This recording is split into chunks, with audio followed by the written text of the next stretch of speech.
दोस्तों, पहले के जमाने में एक नेक बादशाह था। एक मर्तबा बादशाह अपने वजीरों के साथ सैर करने के लिए निकला। जंगल के करीब डेरे डाले गए। खाने का वक्त हुआ तो दस्तरख्वान बिछाया गया। इतने में बादशाह ने देखा, एक बहुत बड़े से दरख्त पर एक बंदर बैठा हुआ सब कुछ खामोशी के साथ देख रहा है। उसमें बंदरों वाली कोई हरकत नहीं थी। बादशाह ने कहा, थोड़ा सा खाना इस बंदर के सामने भी डाल दो। नौकरों ने कुछ खाना बंदर के आगे डाल दिया। बंदर नीचे उतरा और एक ठिकरी लेकर कोयले से कुछ लिखा और फिर बंदर ने वो ठिकरी बादशाह को दे दी। ठिकरी पर लिखा था, मैं ऐसे खाने नहीं खाऊंगा, बल्कि जैसा दस्तरख्वान बादशाह के लिए लगाया गया है वैसा ही मेरे लिए भी लगाया जाए। बादशाह को यह देखकर बड़ी हैरानी हुई। बादशाह ने फौरन हुक्म दिया, इसके लिए भी ऐसा ही दस्तरख्वान लगाओ जैसा कि मेरे लिए लगाया गया है। इसके बाद बंदर पेड़ से नीचे उतरा और खाना खाकर फिर से पेड़ पर चढ़ गया। अचानक आसमान पर काले बादल छा गए। नौकरों ने जल्दी जल्दी सारा सामान समेटा। बादशाह ने नौकरों से कहा, एक टाट का टुकड़ा बंदर के सामने रख दो ताकि ये भीग ना जाए। नौकरों ने टाट का टुकड़ा बंदर के पास रख दिया तो बंदर ने फिर से ठिकरी पर कुछ लिखा और बादशाह को दे दिया। उस पर लिखा हुआ था, जैसा खेमा बादशाह के लिए लगाया गया है वैसा ही खेमा मेरे लिए भी लगाया जाए, तब मैं आऊंगा। बादशाह के कहने पर वैसा ही किया गया। इतने में बारिश शुरू हो गई। वो बंदर अपने खेमे के अंदर दाखिल हो गया। कुछ दिनों के बाद बादशाह जब वापस जाने लगा तो बादशाह ने नौकरों से कहा कि बंदर से पूछ कर आओ, क्या वो हमारे साथ जाने के लिए तैयार है। तो बंदर ने फिर से ठिकरी पर कुछ लिखा कि जैसा हाथी बादशाह के लिए तैयार किया गया है वैसा हाथी मेरे लिए भी लाया जाए, तभी मैं जाऊंगा। बादशाह बंदर के अंदर दिलचस्पी लेने लगा और उसके लिए अपने जैसी सवारी का इंतजाम किया। जब महल के पास पहुंचे तो बादशाह ने हुक्म दिया कि जो खेमे नौकरों के लिए हैं उनमें से एक खेमा बंदर को भी दे दिया जाए। लेकिन बंदर ने फिर से लिखकर बादशाह को दिया, जैसा महल बादशाह के लिए है वैसा ही महल मेरे लिए भी तैयार किया जाए, फिर मैं वहां रहूंगा, वरना मैं वापस जंगल में चला जाऊंगा। बादशाह का एक और महल भी था जहां वो बहुत कम आता जाता था। वो महल बंदर को दे दिया गया। बादशाह की बीवी और नौकरों को बंदर से बहुत चिढ़ हो गई थी। इधर बंदर ने बादशाह के महल में भी आना जाना शुरू कर दिया। बंदर मुकदमे बहुत ही गौर से सुनता। जब बादशाह कोई गलत फैसला लेने वाला होता तो बंदर बादशाह के हाथ से फौरन कागज को लेकर फाड़ देता और कलम से सही फैसला लिखकर बादशाह के हाथ में दे देता। शुरू में तो बादशाह को बहुत गुस्सा आया, लेकिन फिर बादशाह समझ गया कि बंदर की वजह से बहुत सारी गलतियों से वो बच गया है। उस बादशाह की एक खूबसूरत बेटी थी। बादशाह अपनी बेटी को दिलो जान से ज्यादा चाहता था। बंदर को देखने का शौक बादशाह की बेटी को भी पैदा हो गया। एक दिन शहजादी अपनी सहेलियों के साथ बंदर को देखने के लिए आई। बंदर ने जब शहजादी को देखा तो उसे देखकर वो घूरने लगा। शहजादी बंदर से डरकर महल के अंदर भाग गई और उसके बाद से ये होने लगा कि शहजादी जब भी बन संवर कर अपना चेहरा आईने में देखती तो उसे पीछे से बंदर का चेहरा नजर आ जाता था। पता नहीं कैसे बंदर उसके कमरे में दाखिल हो जाता। एक दिन बंदर ने पर्ची में कुछ लिखकर शहजादी के हाथ में थमाया और उस पर्चे पर लिखा था, क्या तुम मुझसे शादी करोगी? मेरा यकीन करो, मैं बहुत ही ज्यादा खूबसूरत हूँ। शहजादी जानती थी कि यह तहजीबमंद बंदर है, मुझे इससे कोई नुकसान नहीं। धीरे धीरे शहजादी को बंदर से हमदर्दी हो गई। जब ये बात बादशाह तक पहुंची तो उसे ये बात अच्छी न लगी कि बंदर उसकी बेटी के कमरे में चला जाता है। बादशाह अगले रोज बंदर के पास गया। बंदर महल में मौजूद था। बादशाह कहने लगा, देखो, मैं नहीं जानता कि तुम कौन हो। मैंने तुम्हारी हर बात को माना है, तुम्हें अपनी बराबरी का दर्जा दिया है, जो शायद कोई दूसरा बादशाह ये बर्दाश्त नहीं करता। और अब तुमने मेरी बेटी को परेशान करना शुरू कर दिया है। ये मुझे बात अच्छी नहीं लगी। इससे पहले कि मैं कुछ सख्त कदम उठाऊं, तुम बाज आ जाओ। बंदर कागज और कलम लेकर आया और लिखकर बादशाह को दे दिया। उसमें लिखा था, मैं आपकी बेटी से शादी करना चाहता हूं। और मैं आपको यकीन दिलाता हूं कि मैं आपकी बेटी को हमेशा खुश रखूंगा। बादशाह तो ये पढ़कर हक्का बक्का रह गया। अपनी फूल जैसी शहजादी की शादी इस बंदर के साथ, ये तो कभी भी नहीं हो सकता। बादशाह ने कहा, ऐसा तो मेरी जिंदगी में कभी भी नहीं हो सकता है। बंदर ने बादशाह के कमर से तलवार निकाली और दूसरे हाथ से लिखा, अगर ऐसा आपकी जिंदगी में नहीं हो सकता तो मरने के लिए तैयार हो जाइए। मैं आपको मारकर आपकी बेटी के साथ शादी कर लूंगा। आप मेरे मोहसिन हैं। आपने मुझे इस महल में रखा, खाने पीने का इंतजाम किया। मैं आपको मारकर अपने हाथ को खून से रंगना नहीं चाहता हूं। बादशाह ने अपनी मौत को जब सामने देखा तो कहने लगा, अच्छा मुझे मौका दो, मैं तुम्हें सोचकर जवाब दूंगा। बादशाह अपने महल वापस आ गया और बहुत ही ज्यादा परेशान हुआ। एक तरफ बेटी थी और दूसरी तरफ उसकी अपनी जान। बादशाह ने सारी रात टहलने में गुजार दी, लेकिन बेगम को उसने कुछ भी नहीं बताया। वो जानता था कि बेगम ये सुनते ही सारा महल अपने सर पर उठा लेगी। सुबह होने तक बादशाह फैसला कर चुका था, वो अपनी जान दे देगा, लेकिन वो अपनी बेटी की शादी बंदर से नहीं करेगा। वो कुछ नसीहतें करने के लिए अपनी बेटी के पास गया कि बेटी, कल को अगर मुझे कुछ हो जाए तो तुम्हें अपनी माँ को कैसे देखना है और सल्तनत को कैसे संभालना है। शहजादी ने आंखों में आंसू भरकर कहा, अब्बा जान, आज ये आप कैसी बातें कर रही हैं। अल्लाह पाक आपको लंबी जिंदगी अता करे। बादशाह ने कहा, बेटी, वो बंदर मेरे भी पीछे पड़ गया है। मुझसे कहता है कि मैं उसकी शादी तुमसे करा दूं या वो मुझे जान से मार डालेगा, लेकिन ये तो नामुमकिन है कि मैं तुम्हारी शादी उस बंदर के साथ कर दूं। तुम्हारी माँ ने उस बंदर को मारने के लिए कई तरकीबें की हैं, लेकिन वो हर बार नाकाम रही और वो बंदर आज भी जिंदा है।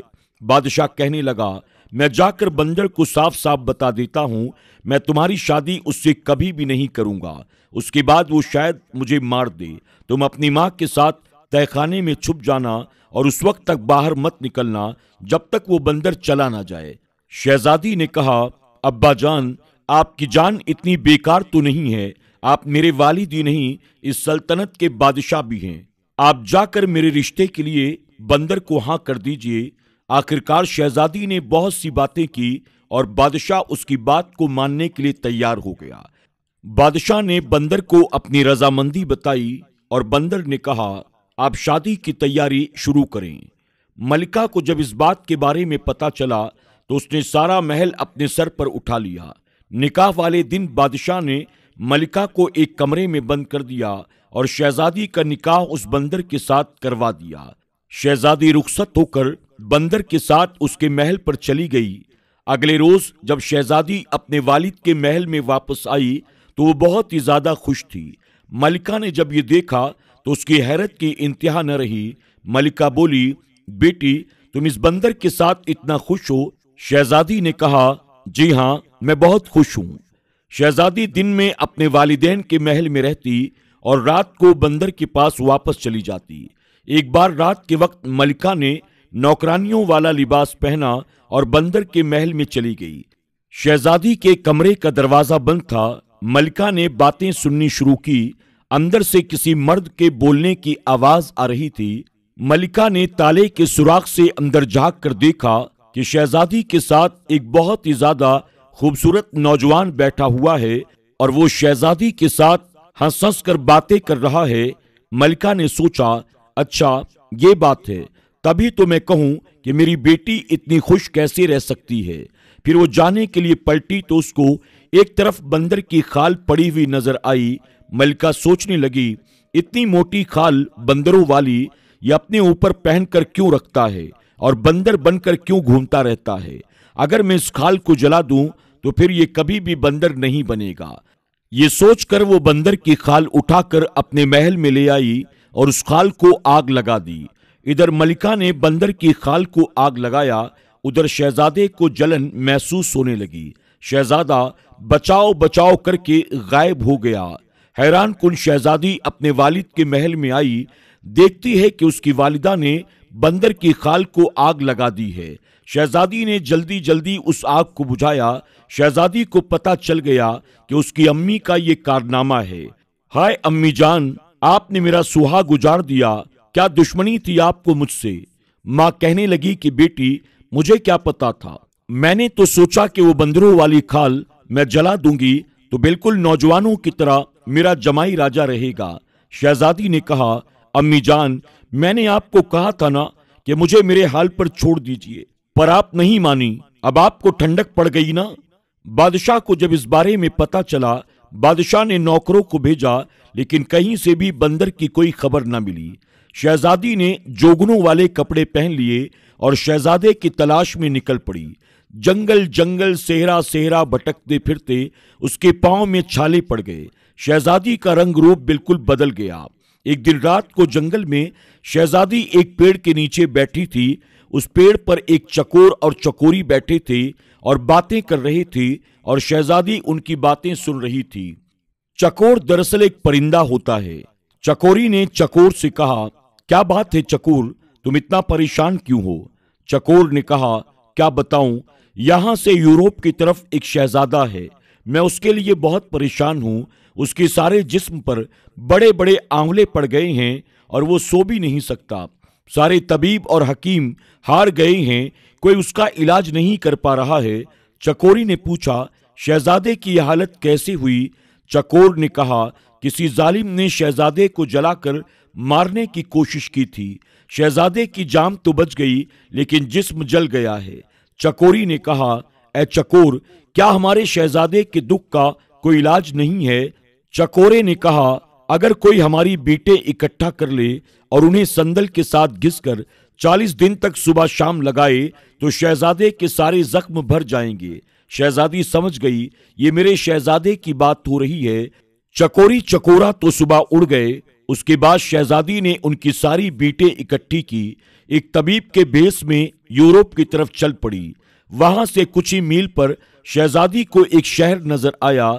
शहर बहुत ही ज्यादा खूबसूरत था, लेकिन वहां की हर चीज पर उदासी छाई हुई थी। वहां के लोग बहुत ही ज्यादा परेशान थे और अपने अपने कामों को अंजाम दे रहे थे। शहजादी जिससे भी उनकी परेशानी की वजह पूछती तो सारे बताते कि उनके शहजादे की हालत बहुत ही ज्यादा नाजुक है। शहजादी ने बाजार से संदल खरीदा और दूसरी दवाएं ली और जरूरत का सामान खरीद लिया। शहजादी शाही महल में पहुंच गई और पहरेदारों से कहने लगी, जाकर बादशाह से कहो हिमालय की पहाड़ियों से एक तबीब आए हैं और वो शहजादे का इलाज करेंगे। पहरेदार भागता हुआ बादशाह के पास पहुंचा। बादशाह ने कहा, उसे फौरन अंदर लेकर आओ। बादशाह ने देखा ये तो नौजवान है, ये शहजादे का भला क्या इलाज करेगा। इतने बड़े बड़े तबीब और हकीम हार गए। फिर भी बादशाह कहने लगा, तुम क्या कर लोगे, बड़े बड़े तबीब और हकीम हार चुके हैं। शहजादी बोली, अगर 40 दिन में शहजादा ठीक ना हुआ तो जो चोर की सजा वो मेरी सजा। ये सुनकर बादशाह ने खुशी से हाँ कर दी। शहजादी ने कहा, मुझे शहजादे के साथ वाला कमरा चाहिए ताकि मैं दिन रात शहजादे की देखभाल कर सकूं। बादशाह के हुक्म पर शहजादी को शहजादे के साथ वाला कमरा दे दिया गया। इलाज शुरू कर दिया गया। महीने भर में शहजादा ठीक हो गया, लेकिन जख्म अभी थोड़े कच्चे थे। जैसे कि चकोरी और चकोरा ने 40 दिन की बात कही थी, इसी तरह शहजादी शहजादे की खिदमत करती रही और बादशाह ने बहुत भारी इनाम देने की तैयारी कर रखी थी और शहजादा उस तबीब का दिल से शुक्रगुजार था। लेकिन हुआ ये, 40वें दिन शहजादी ने शहजादे के जिस्म पर वो लेप किया और वहां से निकल गई और अपने महल की तरफ वापस लौट आई। शहजादी ने आने से पहले शहजादे की अंगूठी जरूर मांग ली थी और शहजादे की अंगूठी अपने साथ लेकर वो अपने वालिद के महल में वापस आ गई। इधर शहजादे को ये नहीं पता था कि तबीब चला जाएगा। महल में शहजादे की सेहतयाबी के लिए बहुत जोर शोर से तैयारियां हो रही थी, लेकिन तबीब का दूर दूर तक कोई भी अता पता न था। शहजादा परेशान था और बादशाह हैरान था कि भला ये कैसा तबीब था, एक पैसा उजरत का लिए बगैर ही खामोशी के साथ वापस चला गया। शहजादा जब मुकम्मल तौर पर ठीक हो गया तो उसको अपनी नई नवेली दुल्हन की याद आ गई। एक दिन वो अपने वालिद से इजाजत लेकर शिकार के बहाने घर से निकला और सीधा अपने ससुराल चला गया। उसने शाही लिबास पहन रखा था और उसके साथ फौज का एक शाही दस्ता भी था। नौकरों ने उसे बड़े ही एहतराम के साथ महल में बिठाया और बादशाह को खबर दी। बादशाह अपनी बेटी के गम में वक्त से पहले ही बूढ़ा हो चुका था। शहजादे ने बड़े ही अदब से बादशाह को सलाम पेश किया। बादशाह ने कहा, बेटा, तुम कहाँ के शहजादे हो? मैं तुम्हें नहीं जानता और मैंने तो तुम्हें आज से पहले देखा भी नहीं है। शहजादे ने कहा, ऐ मेरे मोहसिन, आप भले ही मुझे नहीं जानते, लेकिन मैं आपको कैसे भूल सकता हूँ? मैं तो आपको बहुत अच्छी तरह से जानता हूँ। मैं वही बंदर हूँ जिसको आपने अपनी बराबरी का दर्जा दिया, अपने महल में अपने साथ रखा, खिलाया पिलाया और अपनी बेटी की शादी मुझसे कर दी। ये सुनते ही बादशाह बड़ा खुश हुआ, लेकिन हैरत के साथ उसने पूछा, बेटा, ये कैसे मुमकिन है? शहजादे ने कहा, आपको मैं अपनी कहानी बाद में सुनाऊंगा, पहले बताइए कि मेरी दुल्हन कहाँ है? बादशाह ने कहा, बेटा, वो तुम्हारे जाने के बाद उसी महल में अकेली रहती है। शहजादा वहां खुशी से भागा, महल में आ गया। शहजादी गम की तस्वीर बनी बैठी थी, फूल जैसा चेहरा मुरझा गया था। शहजादे को अपने सामने देखकर शहजादी को यकीन ही नहीं आया। शहजादे ने कहा, हाँ शहजादी, तुम्हारी मोहब्बत मुझे यहाँ खींच कर लाई है। तुम्हारी माँ ने तो मुझे मारने में कोई कसर नहीं छोड़ी थी। मेरा सारा जिस्म बड़े बड़े आंवलों से भर गया था, मेरे बचने की कोई उम्मीद बाकी न थी। शहजादी ने कहा, फिर भला तुम ठीक कैसे हुए? शहजादे ने उसे बता दिया। शहजादी ने कहा, अच्छा, फिर तो आपने उस हकीम को बहुत माल और पैसा दिया होगा। शहजादे ने कहा, नहीं, हैरत की बात तो यह है कि उसने कुछ भी नहीं लिया सिवाय मेरी एक अंगूठी के, और वो चुपचाप वहां से चला गया। शहजादी ने अंगूठी दिखाते हुए कहा, क्या यही वो अंगूठी थी? शहजादे ने कहा, हाँ, लेकिन ये तुम्हारे पास कैसे आई? शहजादी ने कहा, क्योंकि मैं ही वो तबीब थी। फिर शहजादी ने पूरी दास्तान सुनाई। शहजादी ने कहा, मेरी माँ भी आपकी दुश्मन नहीं थी। जब मेरी माँ ने आपको इंसान बने हुए देखा तो उसने बंदर की खाल को जला दिया। ना ये खाल रहेगी और ना आप दोबारा बंदर बनेंगे। शहजादी बोली, गलती आपकी भी तो है, आपने मुझे बताया ही नहीं कि आपके बंदर बनने के पीछे आखिर क्या वजह है, वरना मैं उस खाल को अपनी जान से ज्यादा अपने पास हिफाजत से रखती। शहजादे ने कहा, मुझे ये सब बताने का मौका ही नहीं मिला।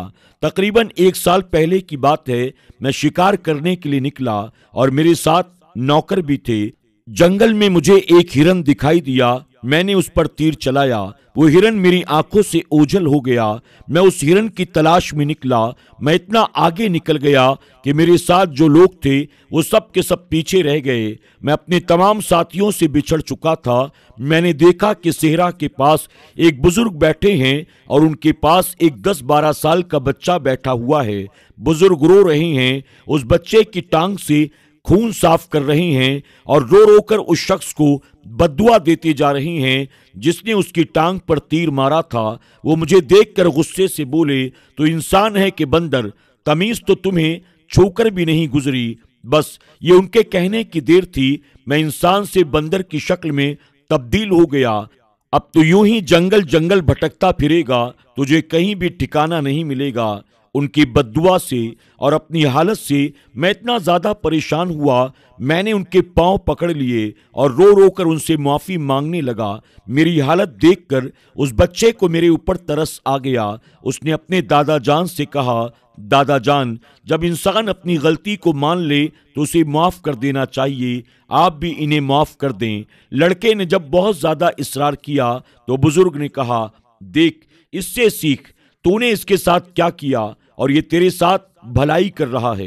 खैर, मैं अपनी बद्दुआ वापस तो नहीं ले सकता, लेकिन साल भर तू बंदर ही रहेगा। जब कोई लड़की तुमसे हमदर्दी करते हुए शादी के लिए तैयार हो जाएगी, तब तुम अपनी असली हालत में वापस आ जाओगी। अगर 1 साल से पहले तुम्हारी शादी हो गई तो सिर्फ अपनी बीवी के सामने ही तुम इंसान की शक्ल में आ सकोगे। मजबूर होकर मैं वहां से आ गया, वापस मैं नहीं जा सकता था और मेरा कोई ठिकाना भी नहीं था। 6 महीनों तक यूं ही मैं जंगलों में भटकता रहा और उसके बाद तुम्हारे वालिद मुझे जंगल में मिले, जो मुझे वहां से अपने साथ महल में लेकर आए और बादशाह ने तुम्हारी शादी मुझसे कर दी। और आगे की तो सारी बातें तुम जानती ही हो। शहजादी की ये बात खत्म नहीं हुई थी कि मलिका और बादशाह ने सारी गुफ्तगू सुन ली। फिर मलिका ने शहजादे से माफी मांगी और शहजादे ने मलिका को माफ कर दिया। बादशाह ने कहा, हमारा कोई बेटा नहीं है, बेटा अब तुम मेरे पास रहो। शहजादे ने कहा, अभी तो मुझे अपनी दुल्हन को लेकर अपने महल वापस जाना होगा, अपने वालिद से मुलाकात करानी होगी, लेकिन मैं आपसे वादा करता हूँ मैं आपका हाथ बटाने के लिए आता रहूँगा। उसके बाद शहजादा अपनी दुल्हन को साथ लेकर अपने वालिद के पास चला गया और फिर दोनों हंसी खुशी वहाँ पर रहने लगे। दोस्तों, आज की वीडियो में बस इतना ही। अस्सलामु अलैकुम वरहमतुल्लाहि वबरकातुहू। अल्लाह हाफिज़।